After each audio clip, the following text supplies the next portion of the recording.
Yo, what is up guys? Welcome back to the channel. In this video, we're gonna go ahead and replace the tie rods, the inner and outer ones on the FX. I'm gonna show you guys how to inspect them so you guys can see if they're good or not. And the reason I noticed that they're actually bad is because I tried moving one, it was moving a little bit too easily. And on top of that, it was making noise. Like I would hit it with the rubber hammer and I noticed that I was making like a clunking sound. So that's how I figured out it was bad, but I'm actually going to show you how to check the inner ones because you can't really check the inner ones without removing the actual tie rod itself. So I'll show you guys how to do all that. But let's go ahead and check out the new parts that we got and go ahead and start installing them. Alright guys, so here are all the parts. Hopefully everything matches up with our FX. And what you want to do to kind of check these to make sure that they're in good order is you want to try to move this around. If it moves too easily, they're bad. And that's pretty much how you tell if they are bad or if they're in good condition, is if this moves like way too freely, it's not good. Same thing with the inner ones. The inner ones have like grease in there, and if it moves way too easily, then that's how you also know that they are bad. So I already checked all these. These are all good. Don't see any issues with any of them. So they're good to go ahead and install these on the FX. It also needs pins because the pins go through a little hole so it doesn't twist off. If you don't have that, you would want to go ahead and pick up some pins as well. This one has a washer and the pin as well, so we're good with that. Alright, so first of all, I'm going to go ahead and begin by jacking up the car. In the back where the splash shield is not like located and it's not touching anywhere, there's like a metal brace and has a lump that you want to go ahead and jack up on. And then once you do that, you want to go ahead and put two jack stands on the side.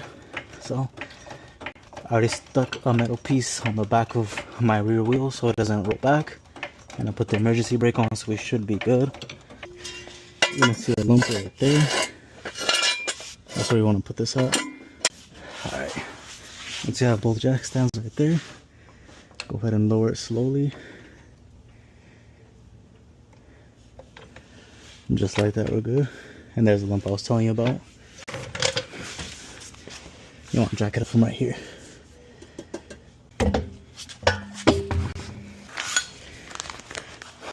Alright, now I want to go ahead and compare these to make sure they look the same. And yeah, so far this one is like exactly the same. So that's good. Now this one I'm going to be able to check until we can remove this boot right here. And luckily I have some extra clamps laying around that I can use. And it looks like this is just twisted on there. So gotta loosen this clamp right here to get this boot off right there. And then once you can remove this and take off this clamp right here, this should just slip out when you remove this. I would recommend loosening these right here first so it's easy to take out, and then mark it so you know exactly where this is gonna line up. Now before I begin taking everything apart, let me show you how I found out that the tie rod was bad. I believe it's this one over here. That's bad. So right here you can see like how easily I can move it forward and back. And then now if I hit it, hear that? It's loose. So this thing is most likely loose right here, making that noise. This one didn't sound bad. I can hear a little bit. This one's a lot stiffer, but it's still bad. Alright, now I have two of these like really large adjustable wrenches. Highly recommend them. Makes it a whole lot easier. But you want to go ahead and loosen these. Just like that. You gotta loosen this right there. I'm not sure what size this is. It might be like a 17.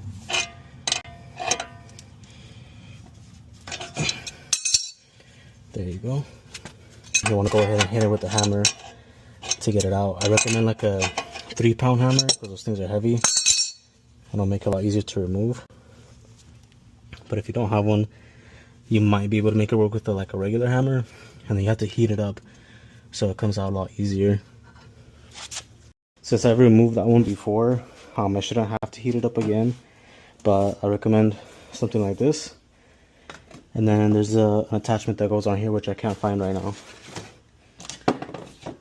But if you don't have that, you can easily get something like this too, and it'll work just as fine. It's going to take a little bit longer. This will be a lot faster. Alright, so this is actually a size 19. And then since we're here, let's remove this.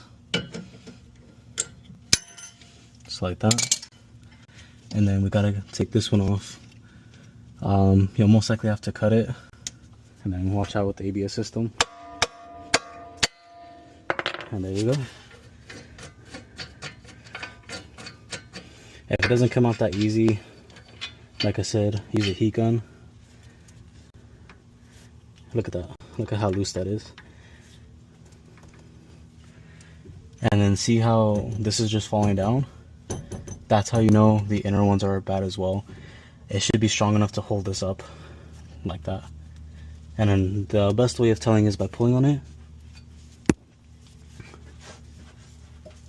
And if it makes noise, it's bad. This one's actually not making noise, but it's still loose because I can move it really easily.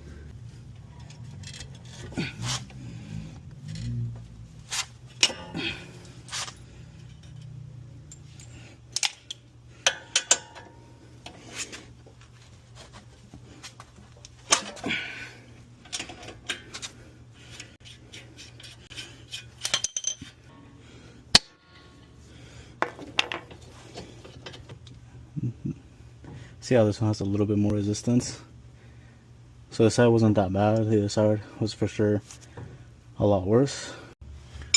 Now there are special tools to remove this right here, but I don't have that special tool, so I use this right here to go ahead and remove it.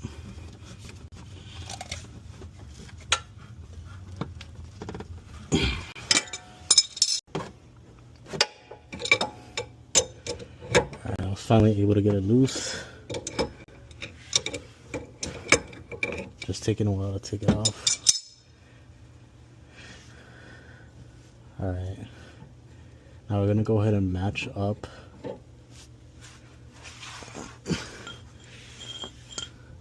our new one to our old one. And you can kind of see like where the rust starts. That's where the bolt was at. So that's where you want to put it at.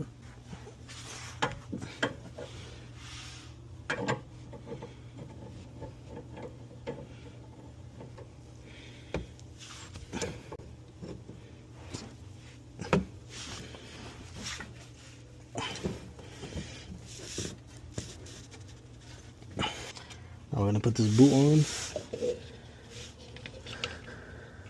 Just like that. Then we need the clamp. And then the back one, it's a clamp that goes over, so we should be fine. But let me double check first to make sure I have the correct clamp. Alright, I looked up the specs online on what these should be at. And looks like these should be at like 40 foot-pounds. So I went ahead and tightened these already. Got my torque wrench right here. Then put the little pin in there. Now I just got to tighten this right here. So far everything looks like it's straight. I check it both sides, make sure I could align them perfectly. The only issue I'm running into right now is getting these clamps back on there. You could just use some regular clamps just to hold it in, but I have these like special ones, but they're not doing so great. So I'm not sure if I should just use some regular clamps. Like this is just some wire that's twisted and put on there. So I'm not sure if I could just either reuse this or try to figure this out, but it's not getting tight. So well, these are too small. I had to use these longer ones, but yeah. So we'll see right now. But let's just go ahead and put the torque specs on the other side and then tighten everything up.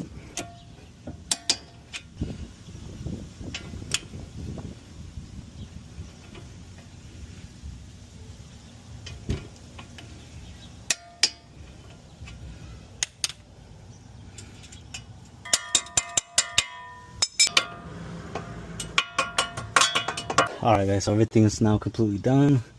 I just use these C clamps right here that you can turn to tie-in, and it's working perfectly fine. So everything's on there good.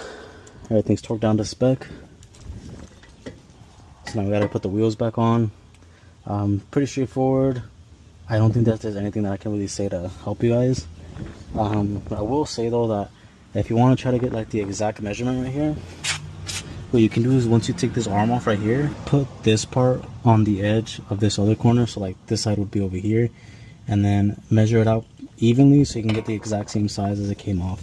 If it's really bad, then you're most likely going to need an alignment, but if it's not bad, then you shouldn't need one. Mine looks pretty straight. I already looked at both wheels and they're both sitting straight just like this, so I don't think I need one. But you know, if it's really bad, you're gonna have to get an alignment after you do something like this, especially if the tie rods are moving in and out. That's not a good sign. All right guys, so I'm on my way to the alignment shop. I had actually forgot that I went to the alignment shop earlier this year, and I guess they give you like 12 months from when you got the alignment to get another alignment if it needs to be readjusted.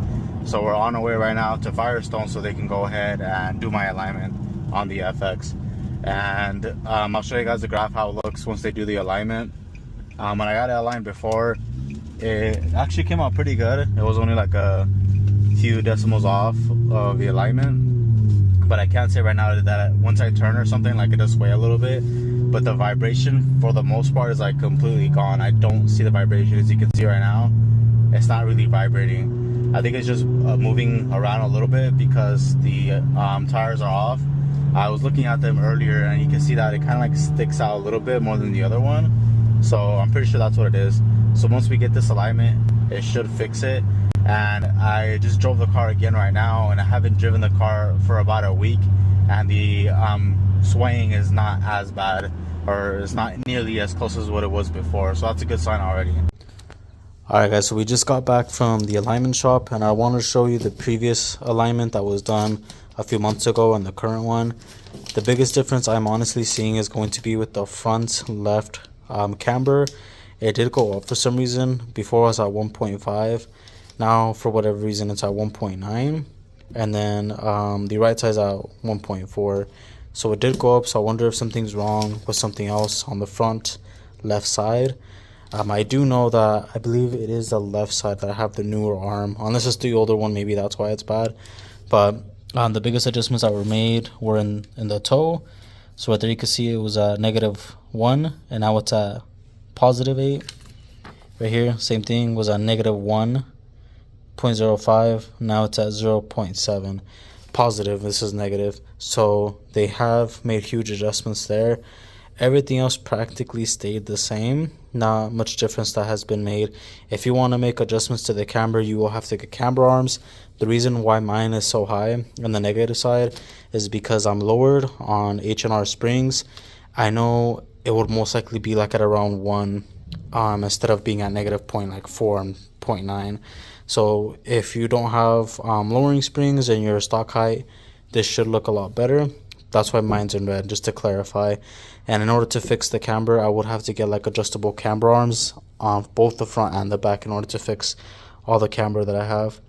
Right here, same thing, camber, -2, -2. So there's a lot more camber in the rear versus the front. And again, same thing, adjustable arms to be able to fix that. So it is necessary, especially if your arms are really bad or your inner and outer tie rods are really bad. You would want to go ahead and fix that in order to ensure you have no issues and you don't wear out your tires. I know before when I had my N45, I drove the car with bad arms for a really long time, and I kid you not, it like ate through one side completely within, I would say, like 500 to 1,000 miles. Right now, I've been driving my car with the current setup and everything before when I had the alignment and before replacing these arms, and they're still good. They're still lasted me a long time. So as long as you get those adjustments done after you install something like this, your car should run perfect. If you want to fix the camber though, like I'm having on my car, it's like at like -1.9 and -1.5. You would want to make sure that you install upper camber arms in the front, and also in the rear there's also rear camber arms that you can buy as well. They are pretty pricey though, I'm not gonna lie. I think each one runs about $500. So the front ones are $500, the rear ones are $500. You're gonna be looking to spend about $1,000 for that. Luckily for me, my car is not that low, so I don't really need them. But if you're somebody that's extremely low, like on BC coilovers or something, you will for sure need to get those adjustable arms in order to fix the camber. But other than that, that is pretty much it, guys. Hopefully this helps you guys out on replacing those inner and outer tie rods. It is a pretty common maintenance item that you guys want to go ahead and check out, especially if your car is swaying a little bit. It has fixed my issue completely, and the car is running amazing. Now it drives straight. Another indicator that I had noticed before was like it would randomly just like steer to the side. If it does that again, it's going to be that toe because it's just moving because it's loose, and you need to fix that as soon as possible so you don't run through your tires. If it's really bad, you'll smell your tires burning if you need to get an alignment and something is just up with your car. But that is going to conclude the video, guys. I will go ahead and link everything down below so you guys can go ahead and pick it up. Thank you so much for watching. Make sure to like, subscribe, hit that bell notification, and I will catch y'all in the next one. Peace.